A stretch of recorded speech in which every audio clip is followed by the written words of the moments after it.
Programme میں خوش آمدید ناظرین. قانون اور آئین کو جس طرف سے بھی آپ اپروچ کر لیں، جو بھی آرگومنٹ، جو بھی تعویل آپ دے دیں، جو بھی معاملہ آپ ٹاک شوز کے اندر یا پریس کانفرنس کے اندر عوام کے سامنے بیان کریں، جو بھی جوڑ توڑ آپ کر لیں، بنیادی بات اس مقدمے سے سامنے جو آئی ہے وہ یہ کہ صدر پاکستان آصف علی زرداری سوئس بینکوں کے اندر پڑے ہوئے پیسے کے اوپر بہت زیادہ سینسٹیو ہیں، اور ان کی طرف سے حکم بڑا واضح ہے کہ دنیا اوپر کی نیچے ہو جائے، سوئس حکام کو وہ مقدمات کھولنے کے لیے آپ نے خط نہیں لکھنا.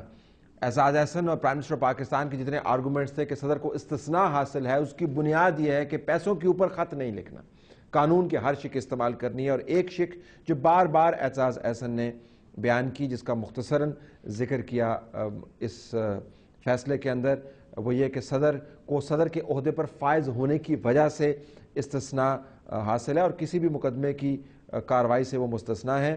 وزیر اعظم نے کورٹ کے سامنے خط نہ لکھنے کی دو وجوہات بیان کی. یہ کورٹ کے فیصلے کا ایک حصہ ہے، بیان کیا گیا ہے مختصراً. ایک تو یہ کہ صدر کو استثناء حاصل ہے، اور دوسرا وزیر اعظم صاحب نے یہ کہا کہ جو سمری افسر شاہی نے میرے سامنے رکھی، میں نے اس کے اوپر رولز آف بزنس کے مطابق ریکمنڈیشن دے کے بھجوا دیں، اور میرے پاس سینکڑوں سمریاں آتی ہیں اور میں ہر سمری کو نہیں دیکھتا، مجھے کیا معلوم کہ اس سمری کے اندر واضح ہدایات کیا دی گئی تھیں.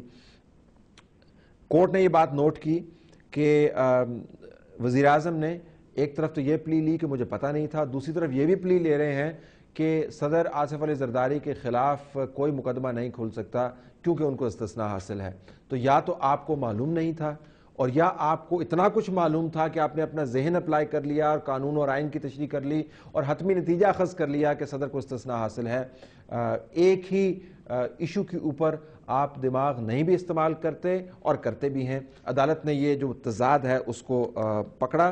عدالت نے یہ کہا کہ استثناء کا معاملہ فل کورٹ نے طے کر دیا ہے، 17 رکنی بینچ نے طے کر دیا، لہذا اس کے اوپر یہ جو 7 رکنی بینچ ہے یہ بات نہیں کرے گا.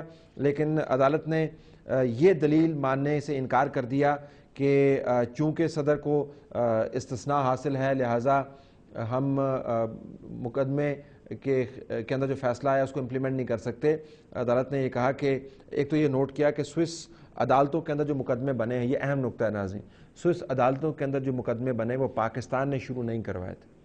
وہ عدالتوں کے اندر مقدمے سوئس حکام نے شروع کروائے ہوئے تھے. پاکستان نے تو اپنے آپ کو فریق بنوایا تھا. تو جو یہ کہتے ہیں کہ مقدمات ہی پاکستان نے شروع کروائے، وہ آپ کی درست رہنمائی نہیں کرے، معلومات نہیں فراہم کرے. عدلیہ کے فیصلے کے اندر یہ لکھا ہوا ہے.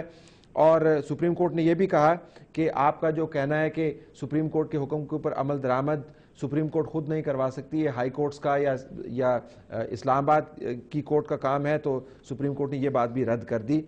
سپریم کورٹ نے اس پہلو کے اوپر بھی فوکس کیا کہ وزیر اعظم نے اپنی طاقت کو استعمال کرتے ہوئے کس طرح اٹارنی جنرل کو تبدیل کر دیا اور مولوی انوار الحق کی جگہ پر عرفان قادر صاحب کو لگا دیا. عرفان قادر صاحب کے جو بیانات ہیں، جو ان کی ٹریجیکٹری ہے، جو ان کے آرگومنٹس ہیں، اس سے کورٹ کو زیادہ مطمئن نہیں تھی، اور کورٹ نے کہا کہ عرفان قادر صاحب کے آنے کے بعد انتہائی یک طرفہ قسم کے ہمیں اسسٹنس ملی ہے. اور یک طرفہ سے مراد یہ نہیں ہے کہ ہمارے حق میں ہے، اس سے مراد یہ ہے کہ ہمارے خلاف اسسٹنس دی گئی ہے. حالانکہ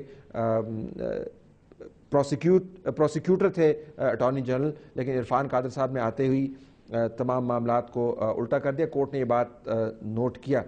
کورٹ نے یہ بھی کہا کہ سوئٹزرلینڈ میں یہ جو کلیم آپ کر رہے ہیں کہ مقدمات بجا طور پر ختم ہوئے، بجا طور پر ختم نہیں ہوئے. آپ کے دعوے بہت مشکوک ہیں، کیونکہ ڈاکومنٹس جو ہیں ہمیں کسی اور طرف اشارہ کرتی ہیں. یعنی پاکستان نے جس طریقے سے مقدمات سے اپنے آپ کو وڈرا کیا وہ انتہائی مشکوک ہے. کورٹ نے اس کے اوپر بھی رائے کا اظہار کیا. تو سوئس مقدمات کا معاملہ جو ہے کھل کے اس ججمنٹ کے ذریعے سامنے آیا ہے.